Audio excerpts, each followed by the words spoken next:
What's up? We back at it again with another Pleasant Kid Zone edition of Children's Church. We're glad you're here. Get ready, grab some energy, and let's see what God has to tell us about. I'm back at it again. I want to see y'all dance moves. So it's not going to be anything pre-recorded dance moves. It's going to be you come up with your own moves, just like last week. It's going to be the same song. You all send these videos in so I can get this compilation video together. Make sure you email me your video at jcampbell@mountpleasantindy.org. Send it to my email so that I can make sure that you're included in the video that we create. So make sure you get your energy. Make sure you have some fire dance moves, and don't be making fun of me. And I'll see you right after this. Let's go. I don't know what you're going through, but we stopped by to tell you that what's in front of you is bigger than what's behind you. Your destiny, your promise, your future. You might as well shout before you get it, because God sent me here to tell you that what he has for you is gonna be big. I believe that it's my season. that it's my season. You ought to declare that over your own life. Say, I believe I believe that it's my time. that it's my time. It's my time. It's my time. And I can feel it. I can feel it. Say, breakthroughs in the room. Breakthroughs in the room. It's yours if you want it. Anticipating. Anticipating. God's getting ready to move. God's getting ready to move. Listen, you ought to declare this over your own life. Say it. For I know God, my God he's working is a miracle miracle just for me. Just for me. And it's gonna be. And it's gonna be big. Hey, listen, I don't know about you, but I'm excited about my future. Why? It's gonna be big, yeah. And it's gonna be big. I'm running into destiny, shouting into my promise. Why? God's gonna open the windows of heaven. pour. Pour me out a blessing. I won't have Won't room. be room to contain it. Can't even try to explain it. But it's gonna be big. God is gonna blow your mind. God is about to blow my mind. Yeah. God's gonna Open the windows of heaven. pour. Pour me out a blessing. You won't have Won't be room. room to contain it. Won't even try to explain it. Why? But it's gonna be big. God is about to blow your mind. God is about to blow my mind. Hey, and it's gonna be. Big, It's gonna be. big, It's gonna be big. It's gotta be big. big, Lord, let it be. Hey, my future is big. My destiny's big. My blessing is big. My promise is big. The new job will be big. My future is big.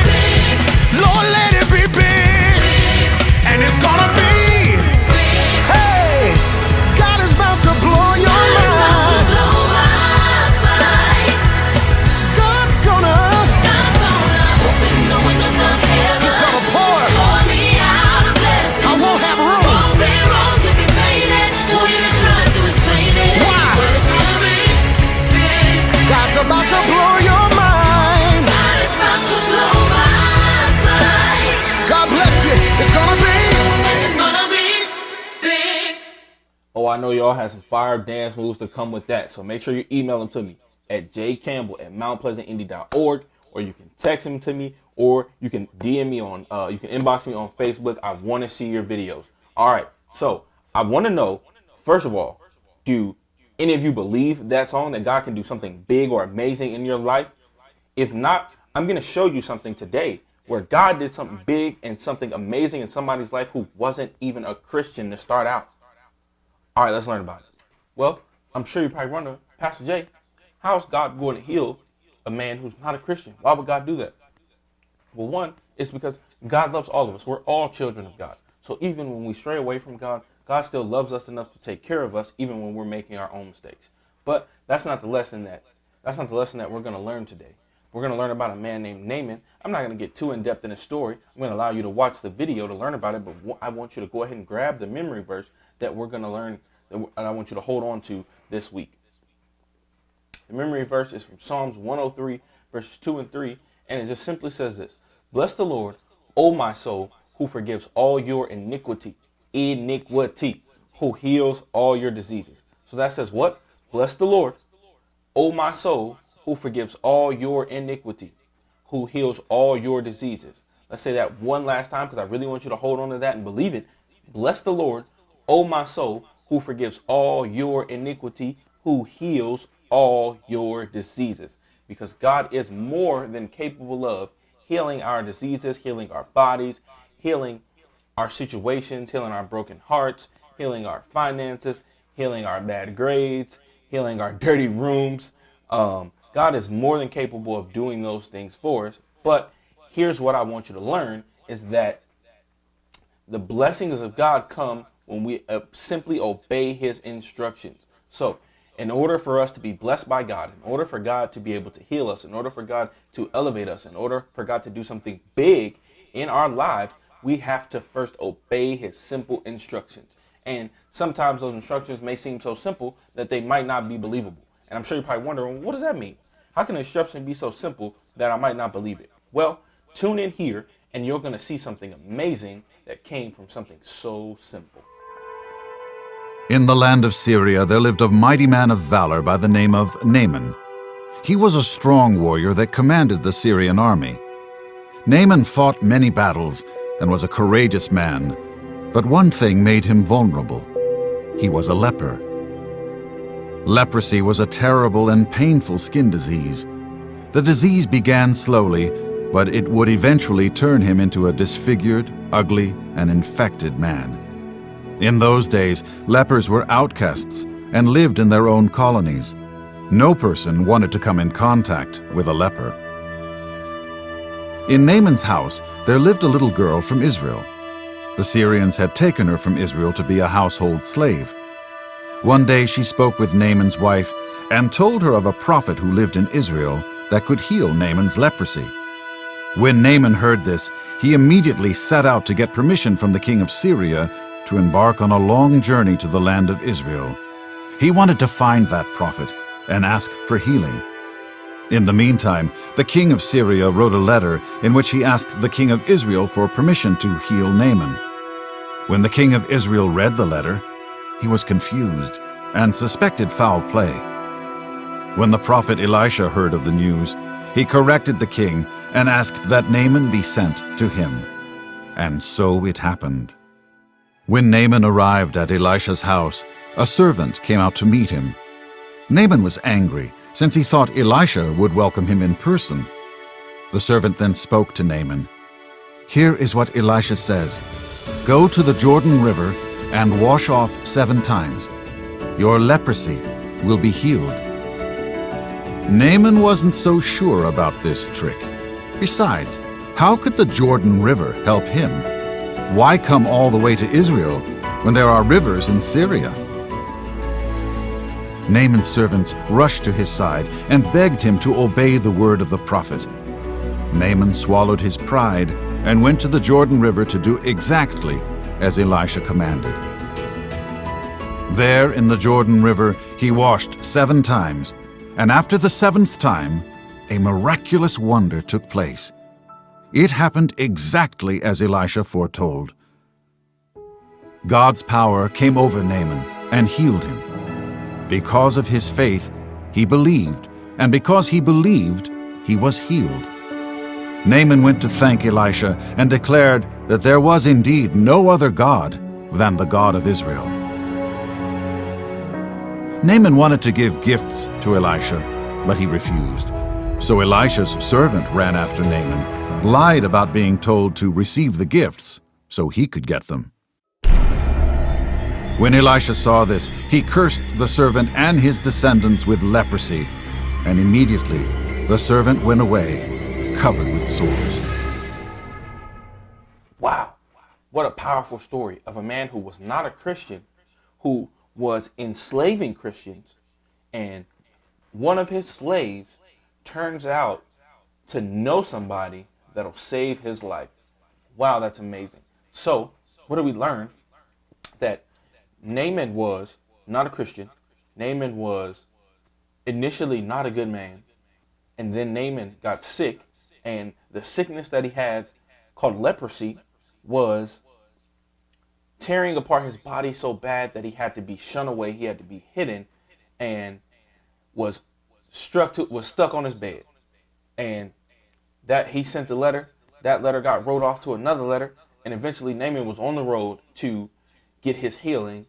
But Naaman had to have some faith that, you know what? If I'm going to do this, I'm going to have to believe it happened. And so I've got some questions that I think this video teaches us. And I want to see what you paid attention to. And if you caught what the lesson was trying to teach us. Well, one, you know, my first question is always, what was that memory verse we learned? Where did it come from? Where? Psalms? There it is. Psalms 103. The Bible tells us, bless the Lord, O my soul, who forgives all your iniquity, who heals all your diseases. That's right. Well, my first question is simply, Naaman was a commander of what army? What? He commanded the Syrian army. Naaman was the leader of the Syrian army who were against the Israelites, the Jews, the Christians. He was the commander of that army. What disease did Naaman have? I think I said it. Did I say it? Did you say it? Naaman had leprosy, a disease that was so bad it attacks your skin, it attacks your mind, and it's contagious, so you can't even be around people if you have leprosy. Have you ever had the flu? Though the flu doesn't affect your skin, though the COVID-19 doesn't affect your skin, it makes you have to feel like you have leprosy because you can't go do anything. You can't be out. You can't see anybody. You can't deal with anybody. You can't touch anybody. You have to quarantine if you have leprosy. And that's what it's like to have leprosy.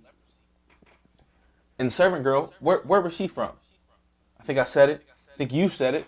I think we all know where she's from. She's from Israel.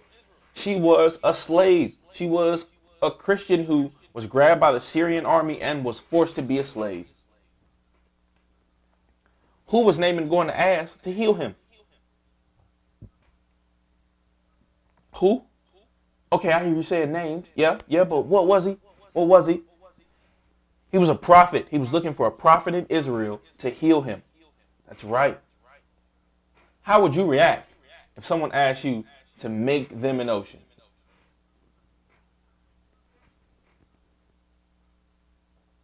How?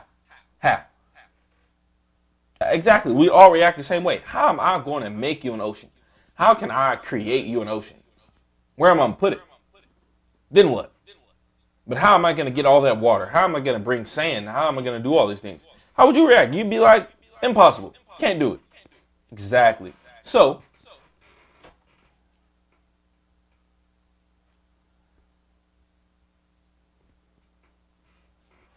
who came out initially to greet Naaman when he gets there? Nope, it's not the man he was looking for. It was who?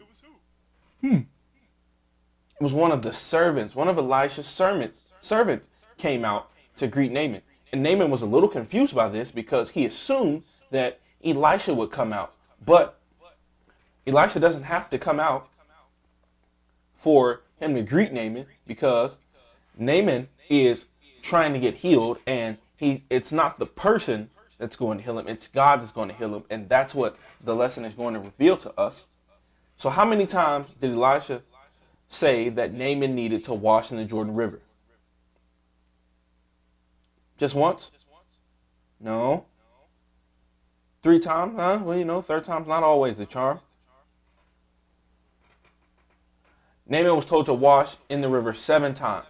And scripturally, we find out, and we'll learn about later on this year, that 7 is the number of completion. So we'll talk about that a little later on. But 7 was the number of times that Naaman was told he needed to wash in the river.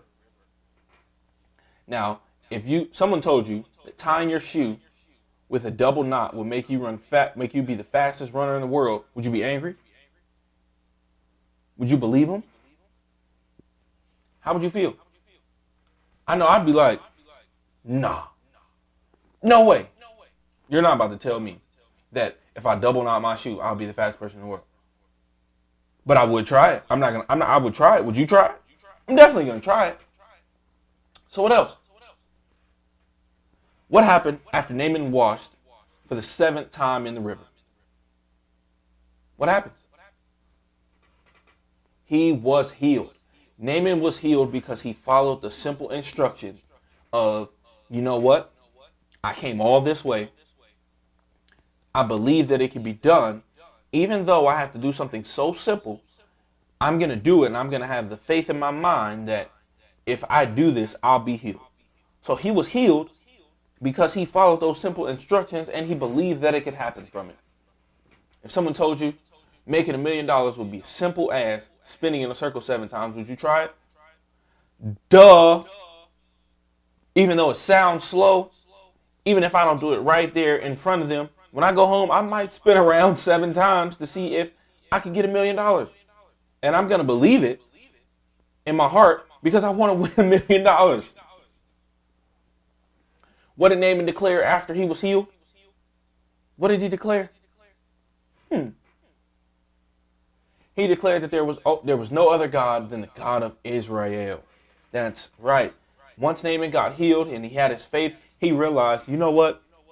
All that bad mouthing I was doing, all those other gods I was believing in, they could not heal me, but this God did. And there's no other God, there's no other power that's higher than this God that truly deserves our worship. So, my last question is, why did God heal a man who wasn't an Israelite? And for our context, why would God heal a man who wasn't a Christian? Well, simply this. God has no respect of person because we're all God's children. So even though Naaman had the mentality that he was not a child of God, that he was against Christians, he was still God's son. God still loved him enough to send Jesus Christ to die on the cross for him. And I'm sure you're probably wondering why I bring that up. Well, because we know a man who is capable of healing us, and all we have to do is go to him. All we have to do is believe in our hearts that Jesus is capable of doing these things, and they will be so. So I want you to think about that in retrospect, that Naaman believed that if he got to Elisha, that Elisha could heal him. And we ought to believe that if we get to Jesus, that Jesus will be able to heal us, correct us, and get us on the right path that is designed for us in the first place. So, in closing, I want you to remember that all you have to do is follow God's simple instructions to better your life and to receive the blessings of God. And that's all we have to do here. And then, lastly, we're going to close out in prayer as we always do. And I want you to repeat this prayer with me. Dear Lord, thank you for healing Naaman so long ago. Thank you for healing our broken relationships with you by sending your son Jesus. Help us to have a thankful heart and glorify you. We ask these things in Jesus' name. Amen. Well, God bless you, and I look forward to seeing you guys real soon.